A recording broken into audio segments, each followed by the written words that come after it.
Really, just to take it back, I haven't obviously been in the industry. I'm more on the shorter end, really starting out in my career. But within that, I was really blessed with the opportunities, such as fellowships and different things, to somewhat set myself up into the situation really in a great way. So within that, I was able to have a fellowship at ABC at a younger age within college.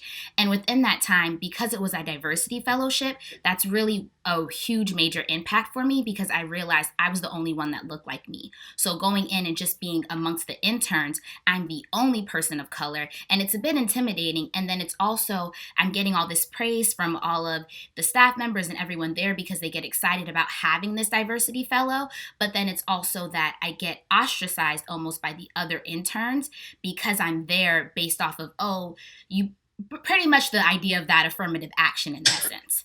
And so starting out in that lens of being at a huge media company and being able to be in the room with all of these other folks, but not really being wanted or feeling wanted by my peers, I then kind of just would shuffle over and have conversationals and informationals with other folks that are there that have kind of established their careers to really get those connections. But within that, I really learned from a younger age that my voice does matter. And at that time, people want to hear what I have to say, and people are interested in those coming up in the industry to really, even if I'm not in a room making a decision, I'm still able to really like stretch within my thoughts and my ideas and how we can get past, as you said, what's happening in the world with the systemic racism. It's not going anywhere. And so within that fellowship, I really learned young, then pivoting over to more of the agency side. I had some time at an agency as well as time at Nielsen and now Comscore. I'm able to see that each company has its own level of diversity efforts, but within that, you don't have to necessarily have a large seat at the table to really try to interject and showcase that yes, I'm a person of color. I don't need to be your educator, but I do want to raise these issues to you. I will also say within that, it can be a bit difficult because you become a bit frustrated. And so right now, I would say even at my current company, I appreciate the steps forward and the actions being taken. But by all these larger companies, you ask yourself, okay, I'm asking you to fix the issue of systemic racism. At the same time, you all want to, and I appreciate the donations, I appreciate all the protesting is great, rioting Black Lives Matters on the streets, that's amazing.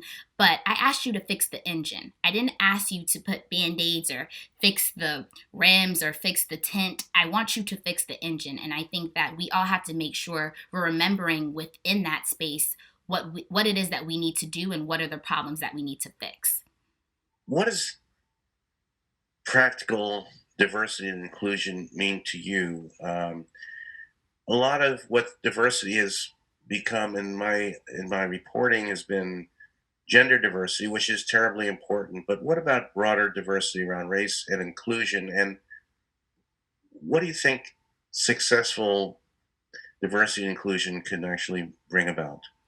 Great question. I think that it's diversity at all levels. And when I say that, when I come into these huge companies, you see, okay, you have a chief diversity officer. I don't think the person at the suite level should only be that chief diversity officer. That's the person of color. So in essence, there should be a wide range of diversity and equity within all spaces. And so at that VP, at that SVP, I literally, just within my own experiences at every company, at our ERG, so our employee resource groups of color, we always ask for these internal numbers. We want to know the retention and the promotion of people of color. And that's across the board, whether all Black, brown communities, whether it be you're Black, you're Hispanic, you're Indian, whatever it might be, within all departments. And so what to me it really looks like is coming in and saying, okay, we don't have representation across the board at all levels, because who is really then in these rooms when you're interviewing to continue this cycle? If you have a panel of 4 interviewers and they're all white men, or even if you have 2 white men, 1 white woman, and then 1 person of color, is that really diverse? Ask yourself that. And I ask myself that.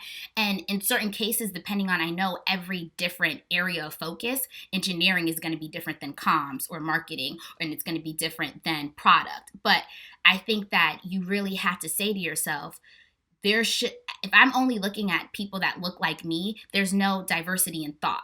And that's really what it comes down to. And being in the media industry, when you're trying to target our culture, Black culture brings about so many different ways of life. We are the generators of so many different things that you now see in society. But it's ironic that we are somewhat thought about as an after target group, if that makes sense. And I think that also applies to all different demographics and all different ethnicities. And so really thinking through like, no, this shouldn't be a secondhand thought. It needs to be built in within the system. Really personally, the George Floyd and all of the different scenes that we've pretty much seen in the past 5 to 10 years recently with being able to record these situations happening, it's frustrating. It's honestly painful, but it's also, I take a twofold to it because ironically, I have my parents who are retired NYPD. And within that, it brings a really different perspective for myself just because they are all Black as well as being blue. So yes, they're retired, but they spent 20 plus years on this job where they had to police an area where I have so many stories of in which they interacted with their partners and coming on the job where it was a predominantly white space back in the late 70s, early 80s. And so really having those conversations to ask, okay, well, why was this man's knee on his neck in the first place, and asking about their protocols and trying to understand it from that perspective.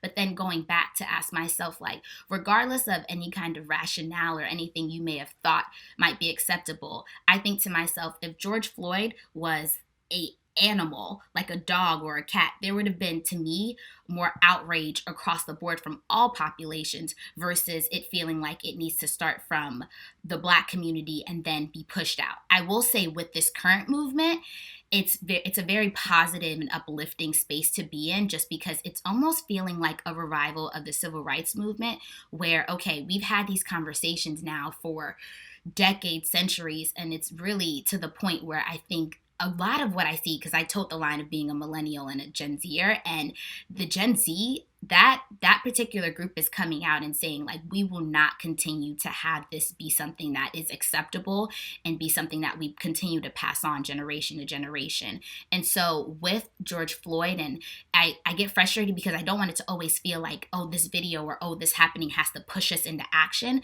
But I am very, very happy that action is being taken. I do want to say that the response, I would say, in the workplace that first week when it happened was, I would say it was a bit disheartening at first just because you'll sit on a call and folks are like, oh, how was your weekend? And I'll honestly say I pushed back a lot of my calls that week just because I just wasn't in the mood to as you would say, to put on to code switch in essence. And I didn't want to code switch and have to put on the face and et cetera and smile. And when I'm really frustrated and aggravated and almost want to move out of America. And so I think that after you kind of get over that, and then I really was pushed to say, you know what, let me actually speak to not only my manager, but speak to other people in the company and really let them understand, like, although this is outside of what you think is within your scope, this is really how you need to move forward and make it feel like a safe space and an open space for your employees here.